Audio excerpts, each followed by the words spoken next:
Thank you, Mr. President.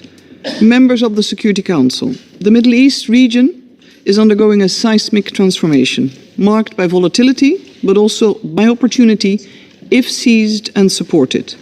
Its people demand a future of justice, dignity, rights and peace. There can, however, be no sustainable peace in the Middle East without a solution to the Israeli-Palestinian conflict. There are no shortcuts.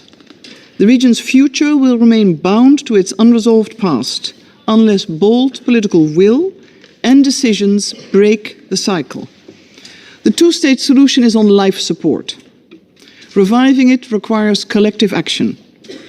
Peace cannot be a transaction or a partial, temporary arrangement.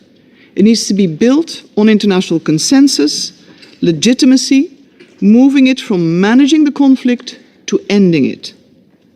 Mr. President, Israel has the right to live in peace and security. This was undeniably shaken by the horrific terror attacks and the taking of hostages on the 7th of October by Hamas and other Palestinian armed groups. The suffering of the hostages and their families is immense and profound, affecting the entire country. The release of Eden Alexander on May 12th was a welcome but too brief moment of relief. The hostages need to be released unconditionally, and an immediate ceasefire needs to come into effect. Hamas and other armed groups must stop launching rockets towards Israel.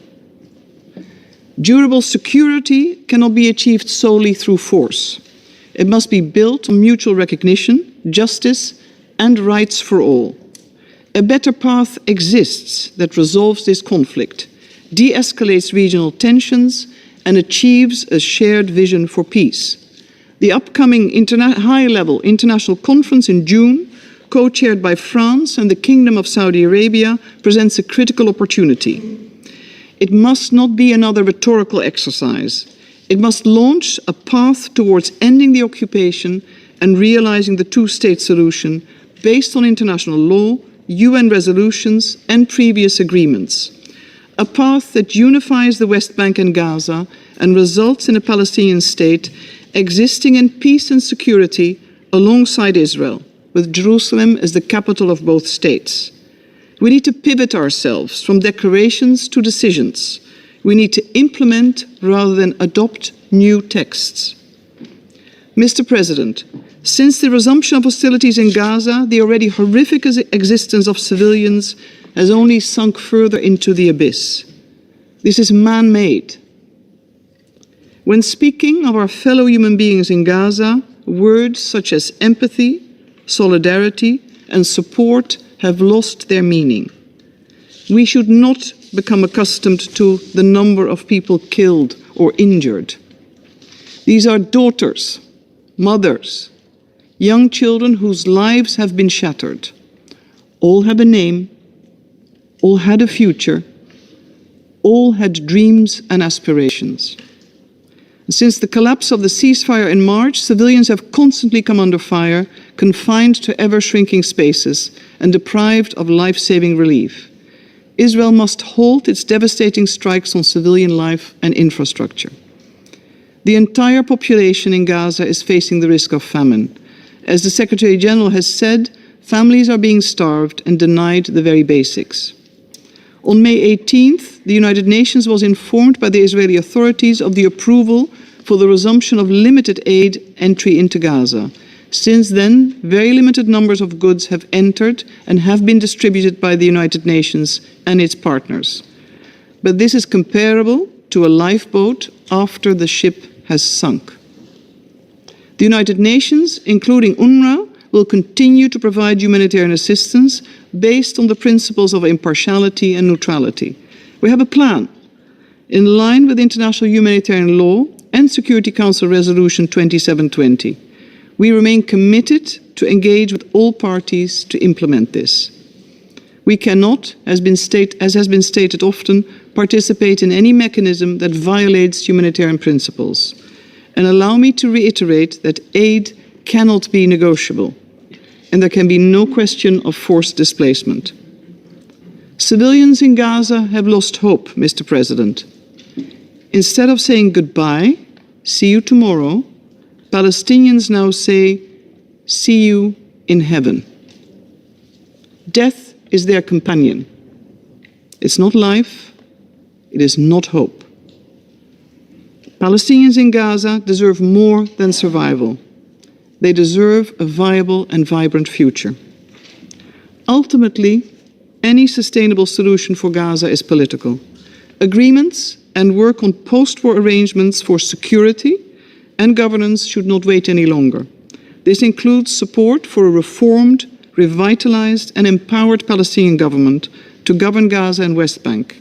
And Israel's legitimate security concerns must be met. The region has a vital role to play, with active engagement by the international community. Mr. President, while Gaza rightly captures the world's attention, the West Bank is on a dangerous trajectory. Developments are best described as accelerating de facto annexation through settlement expansion, land seizures and settler violence. And if not reversed, this will make the two-state solution physically impossible. Israeli security operations in the northern West Bank, particularly in refugee camps, and ensuing armed exchanges have resulted in many Palestinians killed, including children, thousands displaced, and many without home. Attacks by Palestinian militants have also continued, resulting in Israeli civilian casualties, including the death of a pregnant woman. Violence against civilians from any side is never justified. Mr. President, when talking about the occupied Palestinian territory, it is time for the Palestinian leadership to overcome internal divisions and focus on effective and inclusive governance. The Palestinian Authority embodies decades of investment in state building by this very same international community. And the international community needs to continue to support and protect Palestinian institutions.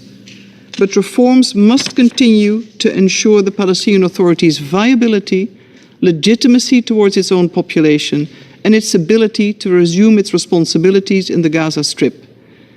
The Palestinian Authority needs to rise to this historic challenge.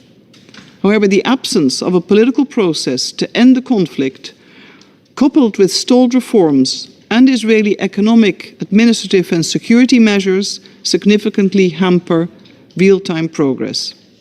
Mr. President, in closing, I would like to reinforce the following points. 1.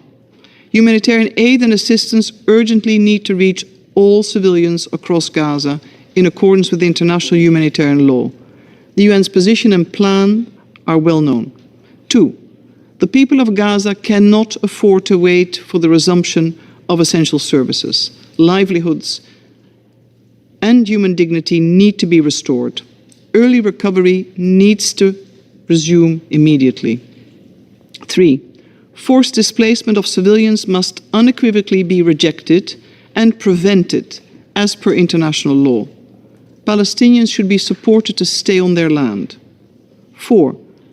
Post-war Palestinian governance and appropriate security arrangements in Gaza are needed that address the needs and rights of Palestinians and legitimate security concerns of Israel. The territorial and political unity of Gaza and the West Bank must be preserved. Fragmentation undermines the prospects for peace and a viable two-state solution. And of course, 6, that can also be point number 1, I'd like to reiterate the unconditional release of hostages and the return of the remains to their families. They need to come home.